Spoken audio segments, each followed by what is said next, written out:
Saruna naman nakalansay nintawan na recover kang NBI Bicol sa Sitio Pinarik, Barangay Mulos-Bulos, Libon, Albay. Pasado alas 8 kasubagong aga. May gloves pang motor. Sigun sa otoridad, kasuod makaikanta sa indakan sarong informat ang naaraman kay ning impormasyon. Dapit sa ipiglubog na tao sa nasambit na lugar. Sa salaysay kang informante, Mayo 2022 pa kang ilinubong sa lugar ang biktima. Dangan sa pagberipikar, apwera sa pagkaka-recover sa kalansay kan biktima, nahilingan man ininintaman ni bala sa bungo. Carefully placed siya sa isang hukay. At saka dating bangin na naman namin siya nakuha. Sa bangin, opo. Medyo malalim yung lugar. Most probably kasi wala naman pong ibang grupo ang may capacity gumawa dyan, lalo na sa Mulos-Bulos.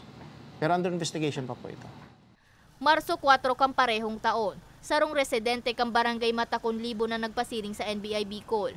Asin ipig-report ang pagkakawara kang esposo subot kay ni na nagtatrabaho bilang construction worker, asin nag-e-extra bilang ice draft vendor, asin naglilibot sa Barangay Salvacion, Barangay Bato sa nasambit na banwaan.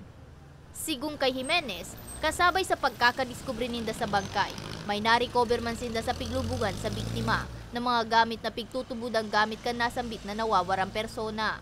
Ngayon, hindi pa namin ma-ascertain kung ano ang cause of death. Under investigation pa po ito at dadaan po ito sa DNA examination and comparison. Tulos man na nagpasiring sa opisina kang NBI Bicol ang kapamilya kan nai-report na nawawarang ice draft vendor. Nga ni kumpirma ron, kunan mga gamit na nakuan pagsadiri mananggad kan sa indang kapamilya. Hindi pa po ako naniniwala kasi hindi ko pa naman nakikita. Maniniwala po ako pag talagang napatunayan na namin. Kasi kahit po yung gamit, wala namang kaming nakita. Pero sabi ng asawa niya, pag nakita daw niya, matatandaan niya, makikilala niya. Mientras tanto, ipiglubong na sa sarong pampublikong sementeryo sa Libon ang biktima. Nakatabang man kang NBI Bicol sa operasyon, ang operatiba kang Naval Forces Command as in Special Action Force kan PNP. Para sa mga baretang tatak Bicol, May Arango.